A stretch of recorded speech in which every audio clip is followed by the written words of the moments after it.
and money will follow. We've got a formula. We've got a formula. If you think of something that is missing, let's say that whatever you're thinking about is, man, I wish somebody would invent something that would take care of this. And you have an idea, then you've created something that improves somebody's life. And if you market it, to sell it properly, you can make money. I think of a daughter of a friend of mine that she's so talented in decorating cookies that when I saw the decorations on a cookie, I'm thinking, are you kidding me? This is with frosting. So she has a gift of creativity and she creates value to decorate a cookie and sell those cookies to people that want them so that they have a nice thing to have at the wedding or at a special event. Amazing. Anything you can think of, if you create a value to someone's life, money will follow. Now, the fundamental about my life, and I'm not a perfect example of anything. Please don't get me wrong. Please, I'm sharing things that I share, and this is going to be review for some, but it's going to be first time for others. So I, 40 some years ago, 44 years ago, I decided that my wife and I together decided that we wanted to go to Bible school, that we were going to be baby Christians unless we made a concentrated effort to learn how faith works and how to be led by the Spirit of God. So quickly go through these pictures. This is our children, Shauna, Vince, and Brian, when they were about what you can see. The youngest was probably 5 at this point, probably 7 and 8. Well, even a little before that, because they were younger than that, is when we moved to our new town to go to Bible school. And though when we got to the new town, I had already 10 years experience as a skilled engineer.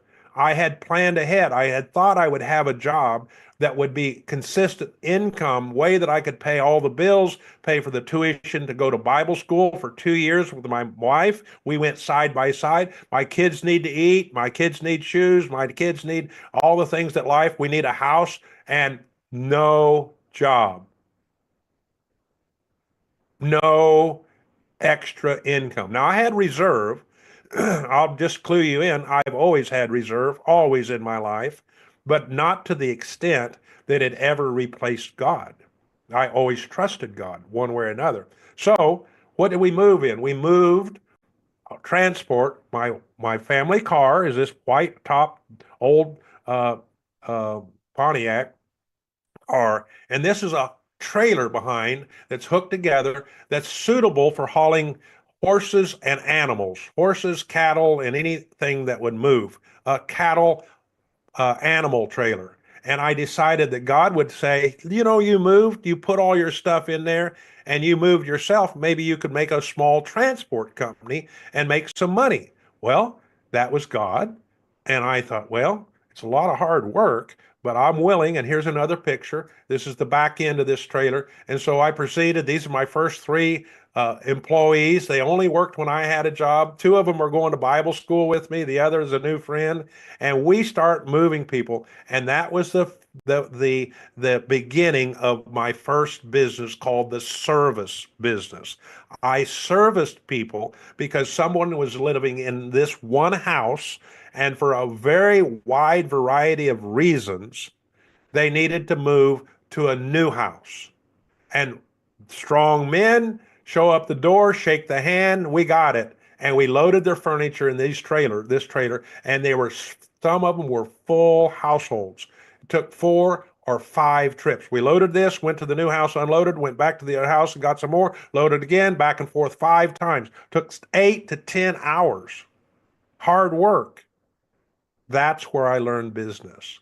That's why I'm standing in front of you. That's why I'm able to talk, because I humbled myself, had to swallow my pride. I was an engineer, and yet I'm out here just working as hard as you can. Now I'm going to show my Christmas picture from this last 3 or 4, 5 or 10 days ago, and I'm bragging on God. This is my family now. In there is my daughter, our daughter. This is my wife, Cindy, daughter, Shauna, our son, Vince, and our other son, Brian, their spouses, and our 7 grandchildren. This happens to be just a picture. I love it because I love my grandkids. This is a picture of just the grandkids. That's just the grandkids. Mama, grandma, mama, and papa. They call it Papa Gary and Nana Cindy. Nana Cindy. And that's our grandchildren. By the way, everything we teach, every we focus on is God first. Family, spouse, the family unit, whatever that consists of, is second. And then your pursuit of your job, your business, your revenue stream has to be third. You get that mixed up, it may not look like it, but somewhere down the line, it's going to probably become a disaster. It may not even become a disaster in your lifetime. You may find out, if you knew, that after you passed on to glory, that your kids were not founded. They have problems. Now, it doesn't mean just because we did things, we had no problems. No, we had an answer to fix those. So that's my story. I had to create value, in showing up at the door with a service. I don't have as many pictures, but my second business was 15 years of a manufacturing company. They were big, expensive machines. We cut metal with what's called a lathe and a mill, and we sold literally thousands of parts every week went out the door. Several thousand parts went out every day.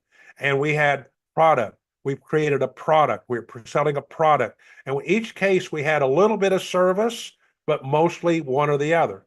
The product one was the transport company, where it was primarily service, but we sold like boxes, we sold tape, we sold the necessary minor things that would assist somebody in the moving process. And the second one was manufacturing, where we sold the product, but we also did a service. Sometimes we did some extra, just doing something special on the side, primarily a product though. So let's move on here with how to create value. It starts with relationships. That's probably one of my gifts. I'm not friends with everybody, but I'm a pretty friendly guy. And I've been, by the way, committed. Daniel and I both go to the same church now, but I've gone there much longer because we're at our 27th year at the same church, a large church, a church with a lot of people. And my volunteer first was for multiple years, 6 or 8 years, was I taught youth. That's what I've done before I came to this church for 10 plus years. I was always the youth leader. I always was the one that enjoyed taking them out to have fun and then still give them some truth of the Word of God. My children were in those youth groups most of the time. And so I was that person that could build relationships with the younger generations. Now that I'm at my age bracket and I'm not a good fit to teach kids younger than my grandkids. So I've been for many years, a host to the church. Like this man in the picture, that would be me saying hello for someone that's coming to church, maybe for the first time. In fact, my specific job at this very large church is, they call it the word engagement host, but the word represents that I try to spot somebody that looks like this is new. The people come into our church. It's a big church, a lot of people. They may not know where the bathrooms are. They don't know where to take the kids. They're wondering what to do. I would come in and say, "Hey, my name's Gary. How can I help you?" I come in, I serve them first for the kingdom of God. I greet them with a smile. Not all, but I probably know the names of 50 to 75, maybe 100 people in our very large church because I've learned their names. I ask them about their family if I get that chance. "Hey, how you doing? Glad to come to church. Is this your first time?" "Oh, no, this is my second." "Oh, well, I'm so glad you came. And is there anything I could do? Do you have any questions about the church? I'm right over here. I'm here to help you." You know, one of the things we do, we call at the end of the service, I'm bending over picking up the trash. I pick up the trash in the aisles and put it in the trash because the next group of it's multiple services. So we want to keep it clean, neat, tidy. We want the church to be creating value. We create value. We treat them like that. I treat them like they're my grandkids. I know some of the little grandkids' name. I especially am focused on someone that isn't just what we would call the general cross section of our group. They're maybe physically disabled in a way, or physically restricted in a way. I know of a young man that has some serious physical restrictions. It's obvious, but I know his name is Gabriel. I made sure I know his name because I want Gabriel, who probably already feels inferior, to know one person at that church knows his name, Gabriel. And every time he comes, he doesn't come all the time. Where's Gabriel? Hi, Gabriel. Do extra services that show that you care. That's the bottom line. That's the bottom line. While you're making the cake for the wedding, while you're doing the hair salon business, while you're driving the transport for the person riding in your transport, while you're doing anything. That's why we're all the same. Can you create value? Personal value, relationships, relationships. Do you, why wouldn't you know? I know I always like to talk about hairstyle, especially for the men. It seems that the men in Africa, especially, are and around the world, are very careful that their hair is cut um, correctly. So typically, they go to the same barber. In fact, we have a men's group. There's a gentleman in our group that says the same barber shop, the same barber has cut his hair for more than 50 years. Really? He says, I know that barber way back when he was over here. He's gone back to the same barber in my town for 50 years. I'm telling you the truth. Well, that's a relationship. Now, how do you create value? By pricing it right. A customer should always feel like they got a good deal. They're exchanging their hard-earned money for something that they place value in. If you walk away from a deal and that customer feels like they got cheated, they will not come back. They will not tell somebody else anything about you other than, hey, I think they really cheated me. Customers tend to be either price focused or value focused. We'll talk about that in depth in customer development, but just review that. If you're dealing with a customer that's really price focused, then you're not being phony, but you've got to adjust to what their interest is. And you've got to be able to explain why your price is a little higher. My price is higher. I will tell you, you can get it cheaper across the street, but let me, without running them down, without discrediting them, not telling that there's something wrong with them, let me tell you why, what I have in my ingredients, what I have done to make this better. And that's why it's just a little more expensive. It'll last longer. It'll taste better. It will serve you better. I know what I'm doing and I'm pricing it fair. And now you won't get every job. We recommend not trying to chase. Oh, I'm going to chase somebody to be my customer. No, set your price, look for the right customer, usually a value-minded customer, and then service them well. And when they come back, repeat. Get to know them. You get to find your ideal customer and know kind of the cross section of who that is, age wise, style wise. There's your customer of creating value in pricing. Now, how how do you actually do this? So we're going to talk about this in two different groups. Most businesses are either the product or the service. We've talked about that, and I've already given you an example of my two experiences. One where it's very service-based transport, and the other where it's manufacturing, very product-based. Now, let's talk about just the product-based business. You're selling a product, you're selling a cake, you're selling a, uh, a pair of shoes, you're selling books, you're selling something that's tangible that they walk out. Well, we all have, not all, but a typical person has five senses. I'm working with some group that do not have the sight part of their life at this moment. They only have four, but they're typically, most people have sight, sound, touch, taste, and smell. So what can you do? Well, under the sight, what can you do to improve the visuals of your product? Now, this is a product based. Just wrapping a product to look well makes a difference. Painted right, looked right, everything. What can you do to play where you place that your place of business? Can you make your business look better? If you're in real estate, they call it curb appeal. When you pull up to a house that you want to sell, you really want it to look nice from the curb before the person gets out of their vehicle to come look inside. How about sound? Can you add a pleasant music?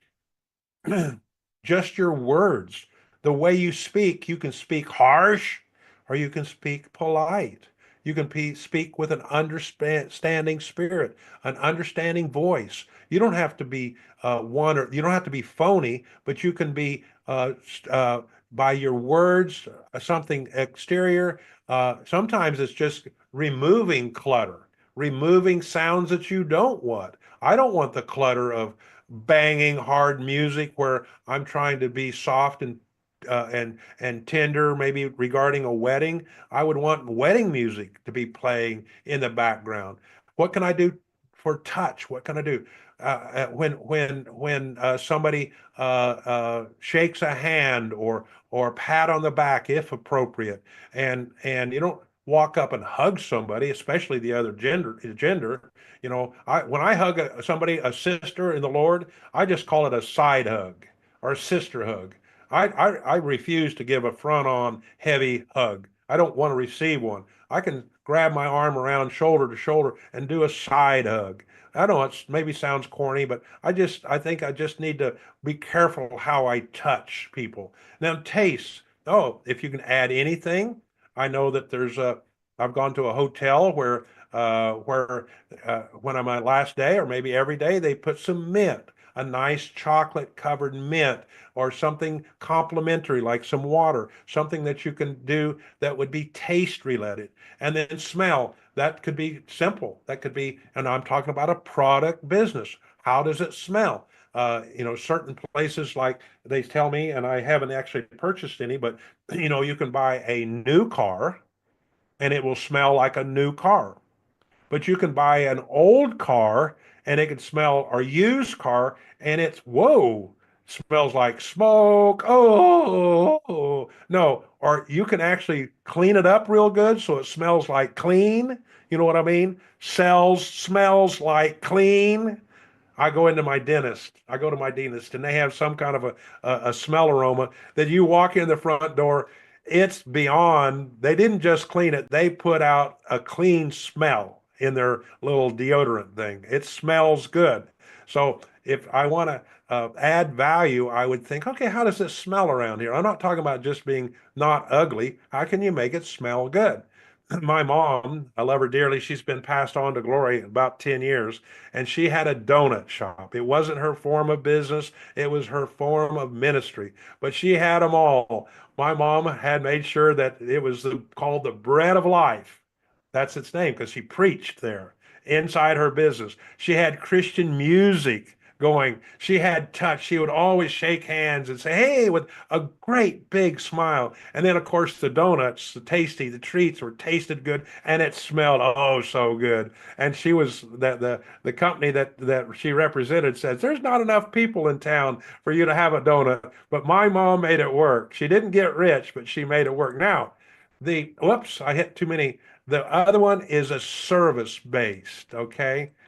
Right here, service based. Well, my service was my transport company. And so I made it a point. I taught these same the lessons to all my men. They didn't all just jump in, but we tried to make sure our truck looks as nice as we could make it look. And we tried to have some form of a uniform and we looked clean. And then we scolded somebody that was speaking harsh or saying bad, ugly words. I had the chance to just talk. I got one gentleman, I said, listen, you say those bad words again, you get off my property. Because they were saying bad words.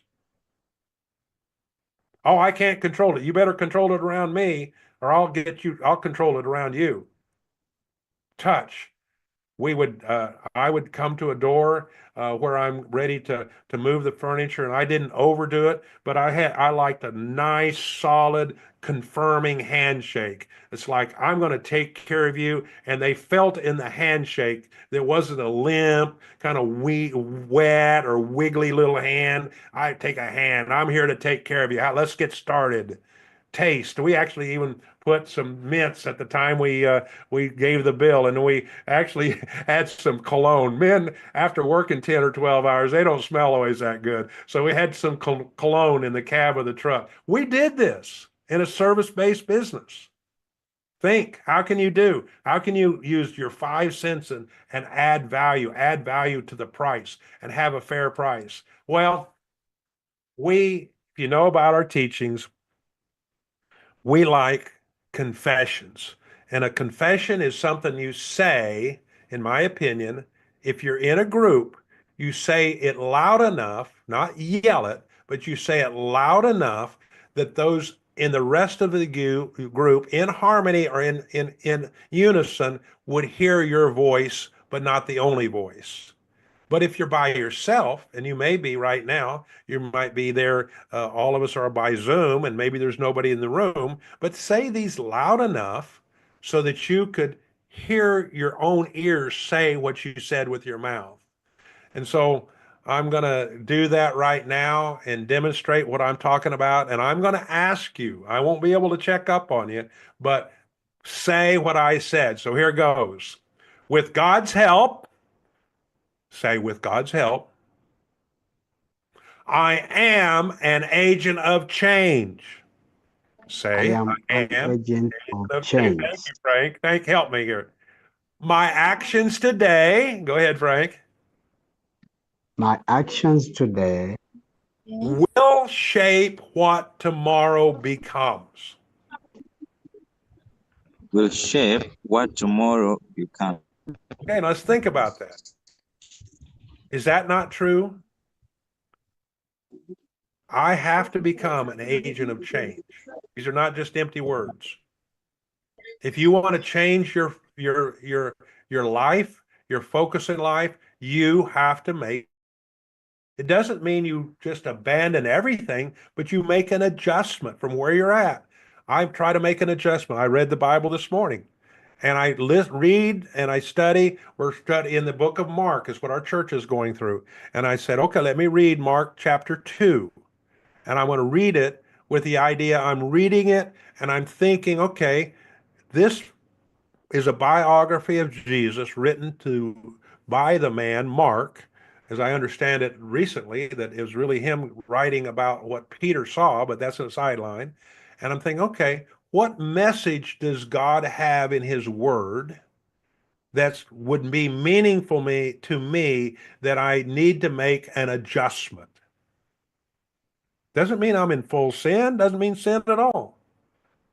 It could, but what can I change in my life to get a better and different result in my life? And recognizing what I do today will shape what tomorrow becomes. It's just so real, so true. Well, with that, we're at questions. I'm going to turn it back over to Judith or whoever's covering for Judith.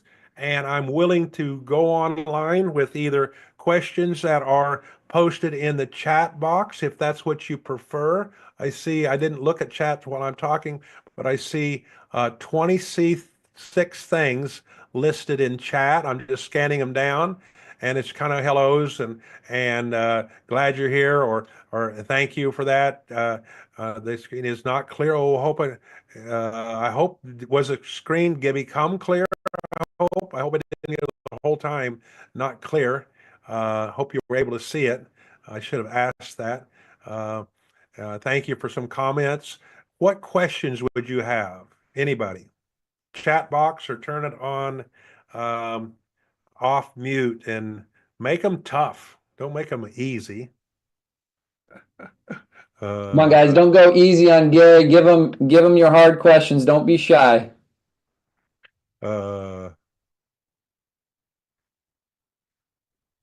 There's got to be some questions.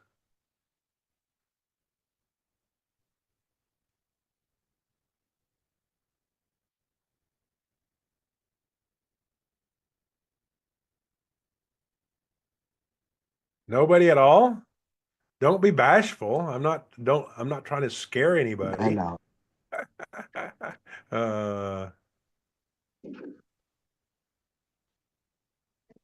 Looks Oh, like yes. Pastor Frank is Now, on. Do you have a question, Pastor Frank?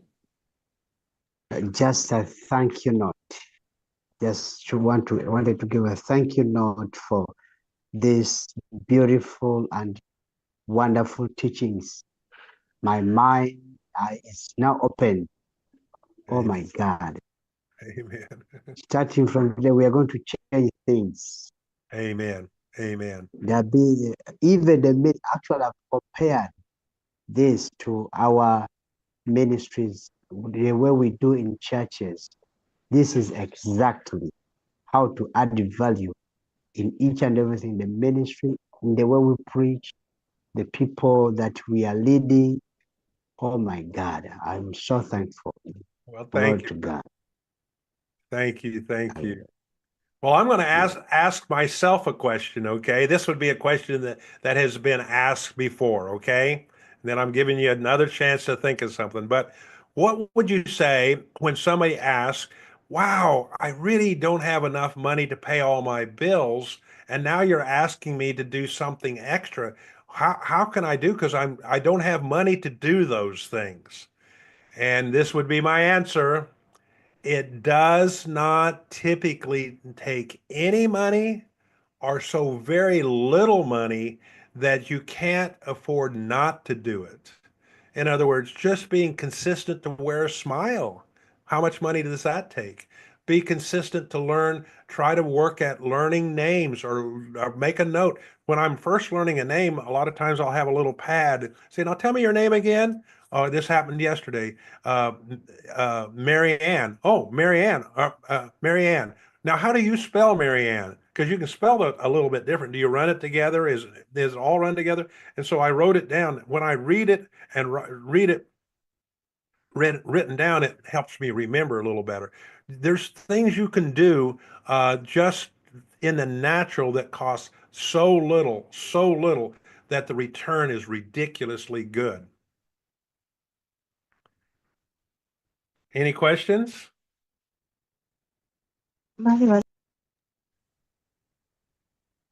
Looks like there's one here. What would happen to your business if your competitors replicated your values, and how would you respond to that?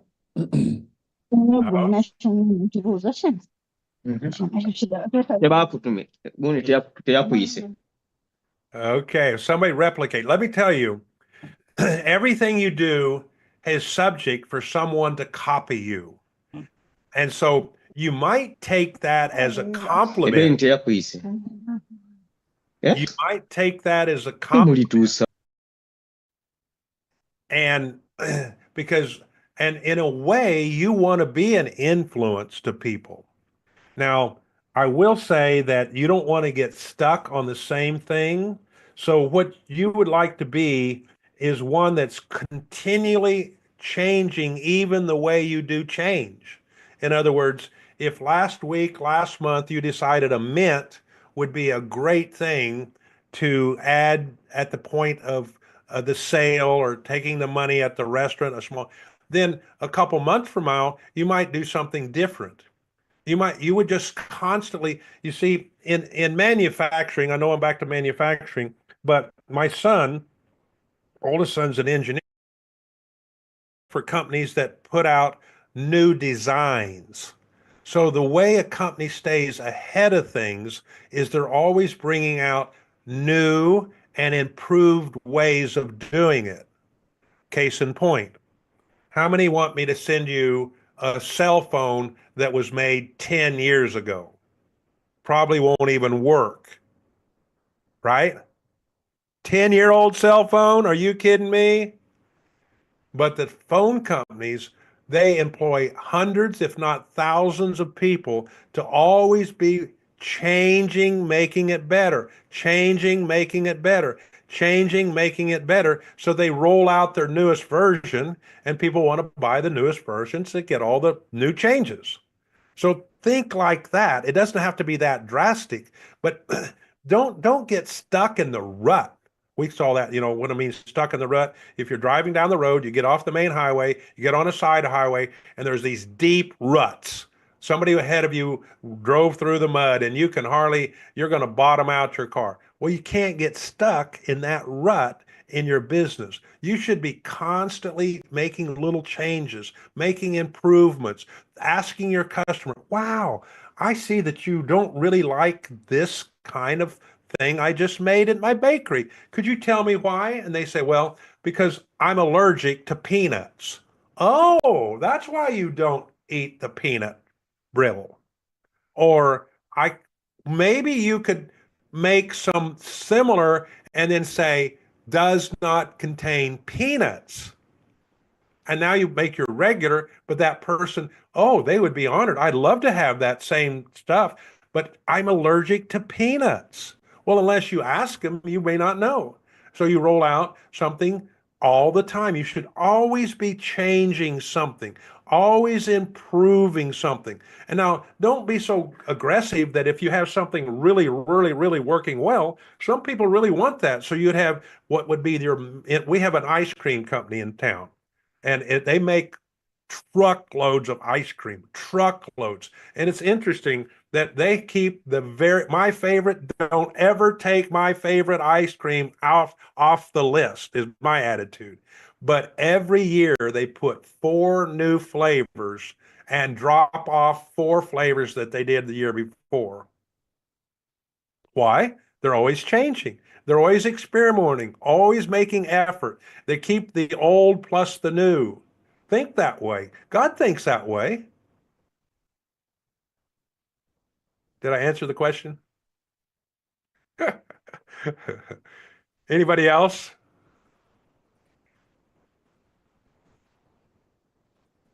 Any ideas? Anybody going to take action? If you got an idea, say, hey, I'm going to do this. Let us know real quick. I just got a couple more minutes.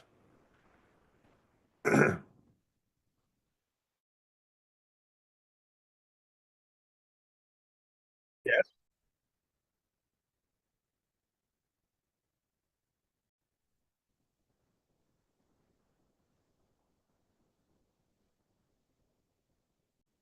Okay, say that again, or Daniel, help me. How do you, what again? Say it again. About your product. Their opinions, a negative opinion. Mm. How do you manage their negative opinion? Yes, please. Okay, like that. Well, usually, see, we base an opinion on something normally that happened in the past, right?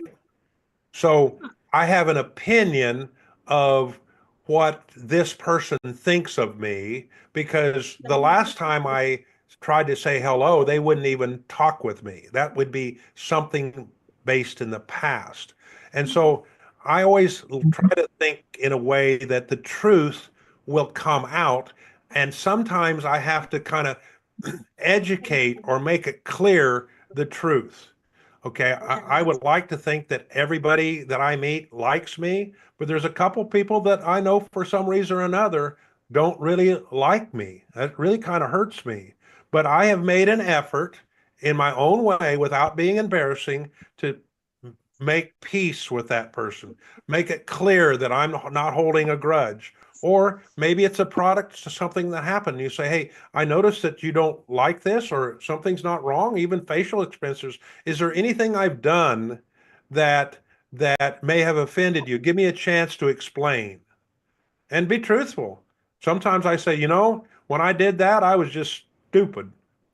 I shouldn't be wrong. Will you forgive me? Don't make up an answer. Be willing in business. What we call is let the buck stop with you. In other words, don't point to other people. When something goes wrong, don't think that, oh, well, this guy that's working for me, he did it. No, if you're the owner of the company and something didn't go well, your response should be something like this. I recognize that what I wanted to happen there is not what I wanted. I am responsible, and here's some things I'm trying to do to try to make sure that doesn't happen again.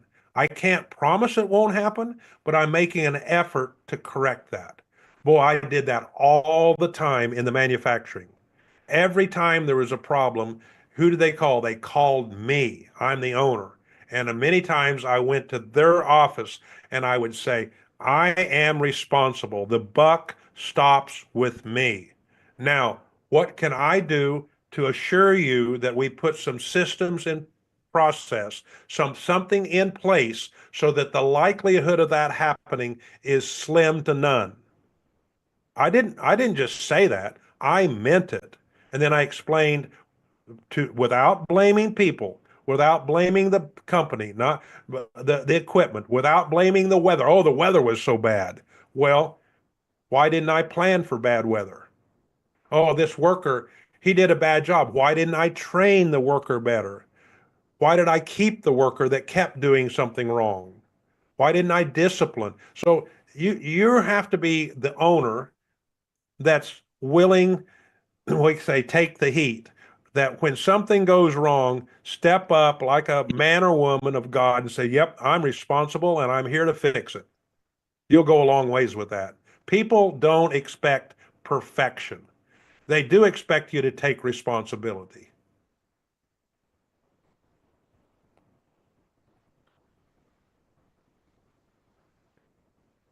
Anybody else?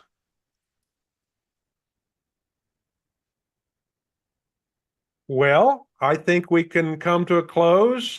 Daniel, anything you'd like to see us close with? Just a review of the homework and expectations leading into next week. Do you want to be the bad cop, or you want me to, No, Gary? you be the bad cop, okay? Good cop, bad cop, okay? Oh, my camera got knocked. Well, guys, we are honored to be here with you. We see that there's something like 34 people on today, and we are honored to be with you. Yes, We are excited and eager to spend our time. And as Gary said, I know Gary's schedule. Gary has 1,000 things going on today, but he's carved out this time to be with you and to share his heart and what he's learned. You know, as we cover in the very first chapter of this, learn from the experience of others, and learn from your own experience. This is your opportunity to learn from the experience of others, listening to what Gary said and applying it today. So what we require and what we ask of you is this week, read before we meet next time, read the chapter on this for the next law. Read it, come prepared. If you can't read or you don't have access to a book, reach out to Judith, reach out to Elizabeth, reach out to myself, anyone on the team, and we will get you set up with either a digital copy that you can download or with an audio version. We don't have audio versions in every language, but we have them, but we're working on them. And so you can at least get that in English. So there's no excuse to come next week and not have already covered the material, because when you come and you hear the material for a second time as a review, those seeds, those roots get planted deeper down. If you come next week and everything is new and you're hearing it for the first time, then it's easy for those seeds to get stolen, for those seeds to fall in rocky soil with everything that each one of us has going on in our lives. So come prepared with the class. The second thing is, come prepared. The first thing, come prepared by reading and going through the next chapter before the class. The second thing is that you need to be working on the homework. If we are hearers only of the word and not doers, then all of our efforts are dead. So be putting this into practice. Be putting this into practice this week. We say that a true graduate of IBB is one that has started a business or is doing their research and experiment to start a business. A true graduate of this class doesn't mean that you've just sat in this class and heard everything and read through the book. No, a true graduate of this class is someone that's putting this into practice. And that's what we want to see from you, because we know that it will bless you, it will bless your family, and it's learning from the experience of others to take you to the next level. So read for next week and do your homework. I can't say it more strongly. If you want to see results, you got to put in the effort. All right. With that, let us. Thank you. Oh, yes. Go ahead, Lizzie. Yes, thank you so much, Daniel. Thank you so much, Gary, for teaching us today. I am very sure, I believe, God, that we have all learned a lot today. Thank you for your time, and thank you for loving us, spending your time being with us every Thursday. We are so much blessed, I can say. It's a great blessing. I thank you everyone for joining us from the start to the end.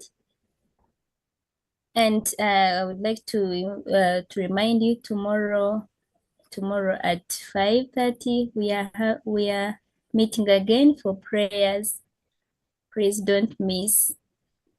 Thank you so much. Thank you. Good night, everyone. Good afternoon. Good morning. Bye. Good night. Good night. Kanumi Kanumi saying good night to you, Oh, everyone. Kadungu, yes. Yes, thank you.